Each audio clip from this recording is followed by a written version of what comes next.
Hi friends and subscribers and parents. ఈరోజు మీకు ఒక స్టోరీ చెప్తాను. అది ఒక కుక్కది. చాలా ఇంట్రెస్టింగ్గా ఉంటుంది అండ్ మోరల్ కూడా. ఒకరోజు ఒక స్వామీజీ కూర్చున్నారు. అక్కడికి ఒక కుక్క వచ్చిందనమాట. వస్తే స్వామీజీ ఆ కుక్కను చూసి, నీలో నాకు ఐదు విషయాలు నచ్చవు, అవేంటో చెప్తాను విను అని చెప్పి కుక్కకి చెప్తారు. ఫస్ట్ది, నువ్వు గోడ మీద టాయిలెట్ పోస్తావు, అది నాకు గోడలన్నీ పాడు చేస్తావు, అది నాకు నచ్చదు. సెకండ్ది, వాహనాలు వెళ్తూ ఉంటే వాటి వెనకాల నువ్వు పరిగెడతావు. అండ్ థర్డ్ వన్ వచ్చేసి, రాత్రిళ్ళు అందరూ నిద్రపోతుంటే నువ్వు పడుకోకుండా పెద్ద పెద్దగా అరుస్తూ ఉంటావు, అది నాకు నచ్చదు.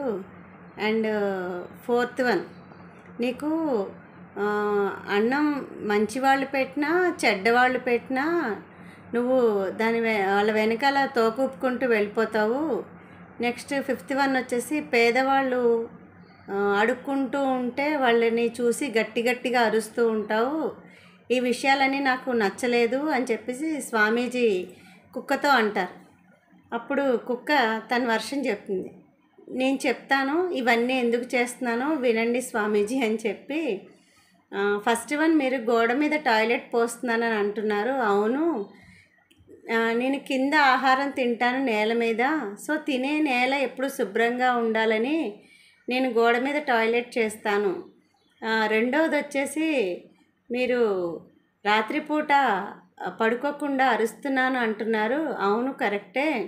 ఈ నిశీధి రాత్రిలో మీరందరూ భయం లేకుండా పడుకోండి, నేనున్నాను మీకు ధైర్యం అని చెప్పి ధైర్యం చెప్పడానికి నేను అరుస్తాను. అండ్ మూడవది, నేను వాహనాల వెనకాల పరిగెడుతున్నాను అంటున్నారు. అవును, కరెక్టే. అతివేగం మంచిది కాదు. మీరు వెళ్ళే డెస్టినీ స్లోగా వెళ్ళినా కూడా వెళ్తారు.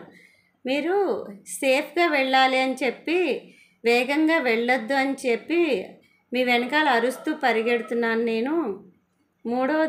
నాలుగవది, అడుక్కునే వాళ్ళని చూసి అరుస్తున్నాను అంటున్నారు. అవును, కరెక్టే. మీరు ఎందుకురా అడుక్కుంటున్నారు, మీ కాళ్ళు చేతులు బాగానే ఉన్నాయి కదా, పని చేసుకోండి, అడుక్కోకండి అని చెప్పి వాళ్ళని చూసి నేను అరుస్తున్నాను. ఇంకా ఐదవది, మంచివాళ్ళు పెట్టినా చెడ్డవాళ్ళు పెట్టినా ఆహారం తినేసి తొక్కుతానని అంటున్నారు. మనుషులకి 9 మంది మంచి చేసి ఒకళ్ళు చెడు చేశారనుకో, మొత్తం మనుషులందరూ చెడ్డవాళ్ళే అని అనుకుంటారు మానవులు. కానీ నన్ను 9 మంది కొట్టి ఒక్కళ్ళు నాకు అన్నం పెట్టినా సరే, ఆ పెట్టిన వాళ్ళు మంచివాళ్ళ చెడ్డవాళ్ళ అని చెప్పి నేను ఆలోచించను, వాళ్ళ వెనకాల తోకుప్పుకుంటూ వెళ్తాను అని చెప్పి కుక్క అంటుంది. సో కుక్క చెప్పిన సమాధానానికి స్వామీజీ గారు నిర్ఘాంతపోయి అలా ఉండిపోతారనమాట.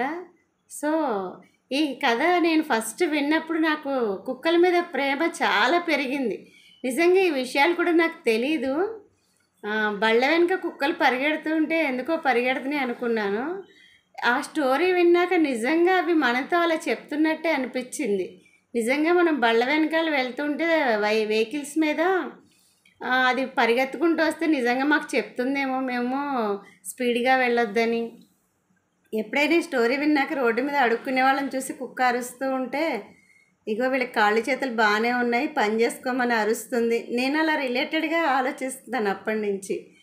నిజంగా నైట్ టైం అవి అరుస్తాయంటే నిజంగా మనకి ధైర్యం చెప్పడానికి అరుస్తున్నాయి అని నాకు అనిపించింది ఈ స్టోరీ విన్నాక. నిజంగా నాకు చాలా బాగా నచ్చింది ఈ స్టోరీ. యాక్చువల్గా స్కూల్ ఉంటే కనుక ఇవన్నీ స్టోరీస్ నేను నా చిల్డ్రన్తో నేను షేర్ చేసుకునేదాన్ని.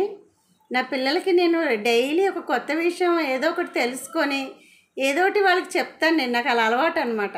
అంటే every teacher is a student. ప్రతి టీచర్ ఒక స్టూడెంటే. ఎప్పుడూ కొత్తగా వాళ్ళు చదువుతూనే ఉండాలి. పిల్లలకి కొత్తగా ఏదైనా చెప్పాలంటే ఎలా, వీళ్ళు చదువుకుంటేనే చెప్తారు. ఓన్లీ పాఠాలే కాదు కదా, లెసన్సే కాదు, ఇలాంటి మోరల్ స్టోరీస్, మోరల్ వాల్యూస్ కూడా మేము చెప్తూ ఉంటాం పిల్లలకి. అందులోకి నాకు ఇలాంటి విషయాలు చెప్పడం అంటే చాలా ఇష్టం. నేను చెప్తున్నప్పుడు వాళ్ళ మొహాల్లో ఉన్న ఆనందం కానీ ఆశ్చర్యం కానీ నాకు చాలా ఇష్టం అది చూడటం. సో ఇలాంటివి నేను ఎక్కువగా చెప్తూ ఉంటాను పిల్లలకి. ఇప్పుడు హాలిడేస్ వల్ల ఇవన్నీ మీకు చెప్పాల్సి వస్తుంది, ఎందుకంటే వాళ్ళు నా దగ్గర లేరు. అట్లీస్ట్ నా ఛానల్ ద్వారా అయినా నా పిల్లలు, నా పిల్లలు అంటే నా స్కూల్ పిల్లలు, నా పిల్లలని నేను అనుకుంటాను. సో వాళ్ళు ఇందులో చూసి ఎంజాయ్ చేస్తారని నేను చెప్తున్నాను. సో అరే చిల్డ్రన్, సో ఈ స్టోరీ విని బాగా ఎంజాయ్ చేయండి. బాగుంది story. Thank you all of you.